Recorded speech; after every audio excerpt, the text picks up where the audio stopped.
En un pequeño pueblo perdido entre colinas y campos de cultivo, vivía Lucas, un joven agricultor que no aspiraba a más que la rutina sencilla de arar la tierra y compartir el pan con su familia. Su vida transcurría sin mayores sobresaltos, hasta que un día llegó un forastero de mirada penetrante y palabras enigmáticas.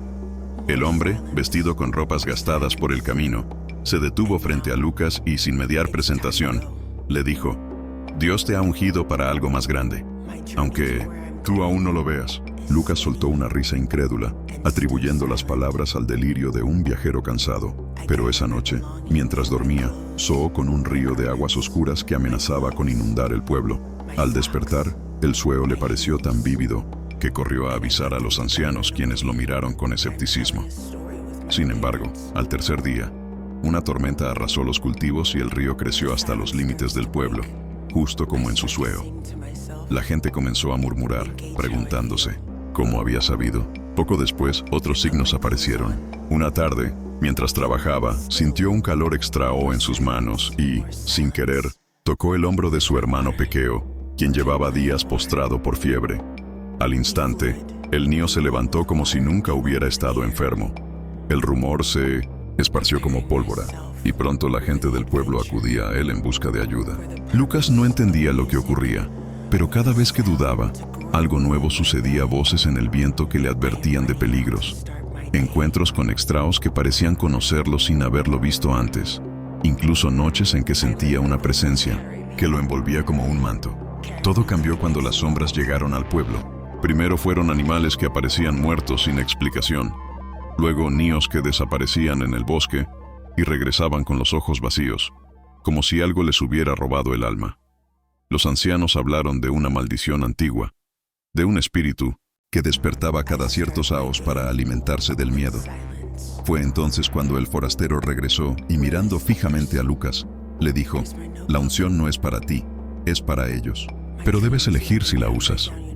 Lucas pasó noches en vela, luchando contra su propia incredulidad. No se sentía héroe, ni santo, ni elegido, solo un hombre común. Pero cuando vio a su hermana menor caer en un trance del que nadie podía despertarla, algo en él se quebró. Cayó de rodillas en el campo, bajo el cielo estrellado, y por primera vez pidió una señal clara. En ese momento, una luz cálida lo rodeó, y una voz, tan suave como el viento, susurró: «Siempre estuve aquí». Al día siguiente, Lucas caminó hacia el bosque donde la oscuridad era más densa.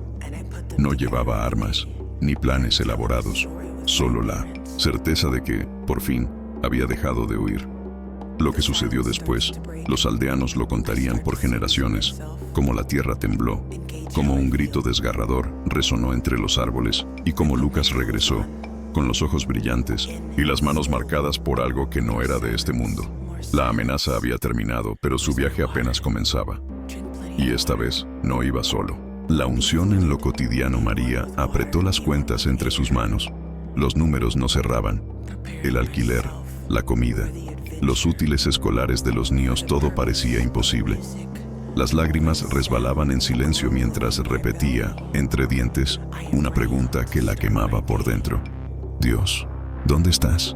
La iglesia, vacía a esa hora, solo le devolvió el eco de su propia voz quebrada. Pero entonces, entre el peso del cansancio, algo susurró, tan suave como el roce de una hoja: «Te ungí, y no lo has visto». Se secó los ojos, confundida. ¿Había sido su imaginación? Al salir, una vecina que apenas conocía la detuvo en la puerta. «María, ¿verdad? Mi hija ya no usa esta ropa, está como nueva, pensé en tus niños». Le extendió una bolsa llena de prendas impecables, tallas perfectas. María quiso agradecer, pero la mujer solo sonrió y se fue, como si alguien más la hubiera enviado. Esa noche, mientras doblaba las camisas, notó algo: el desgaste en los codos de la blusa de su hijo mayor había desaparecido. «Esto no estaba así antes», murmuró, pero lo guardó como un secreto. Los días siguientes trajeron pequeñas ceales. En el mercado, el dueño de la frutería le regaló unas manzanas porque se madurarán demasiado, aunque lucían perfectas. Al día siguiente, una oferta de trabajo temporal apareció justo cuando la luz estuvo a punto de cortarse. Hasta su hijo pequeño, que solía despertarse con pesadillas, Comenzó a dormir tranquilo. Soé que una luz nos cubría, le dijo una maana, sin saber que ella había pasado la noche en vela, pidiendo protección. La verdadera prueba llegó con la enfermedad de su madre. Sin seguro médico, el diagnóstico fue una sentencia. Necesita medicamentos que no podemos costear. María se derrumbó en la sala del hospital. Pero esa misma tarde, una enfermera se acercó. Hay un programa experimental justo para su caso. Cubrirían todo. No era común. Casi no se anunciaba. Cuando preguntó por qué le avisaban a ella, la mujer solo respondió: alguien insistió en que lo supieras. Fue entonces cuando María entendió. La unción no era un resplandor en el cielo ni una voz atronadora. Estaba en las manos que le ofrecían ayuda sin pedir nada, en la comida que alcanzaba inexplicablemente, en la paz que respiraba en medio del caos. Una tarde, mientras ayudaba a una anciana a cargar sus bolsas, algo que siempre hacía sin pensar, la mujer le tomó la cara y dijo: Dios me mostró que Él te sostiene. Esa noche, María miró a sus hijos dormir y por primera vez no sintió miedo. Las deudas seguían ahí, los problemas no habían desaparecido, pero algo era distinto. Ya no buscaba milagros espectaculares, ahora reconocía la presencia divina en lo sencillo, y al cerrar los ojos, sintió que aquel susurro volvía, no como una promesa lejana, sino como una certeza. Siempre estuve aquí, en los detalles, en lo invisible, en lo cotidiano. El sendero del ungido, el viento, arrastraba hojas secas sobre él. Asfalto mientras Daniel, con la mochila gastada y la barba desaliada, buscaba un lugar donde pasar la noche. La ciudad lo trataba como a un fantasma, invisible entre la multitud.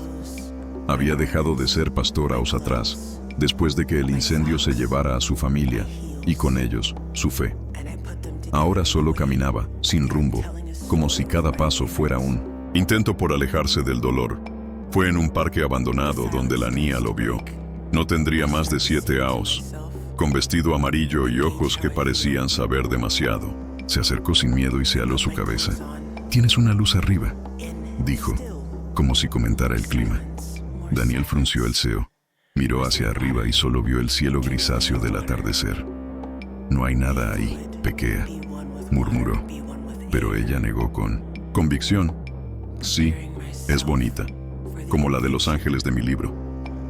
Antes de que pudiera preguntar más, la niña corrió hacia una mujer que la esperaba a lo lejos.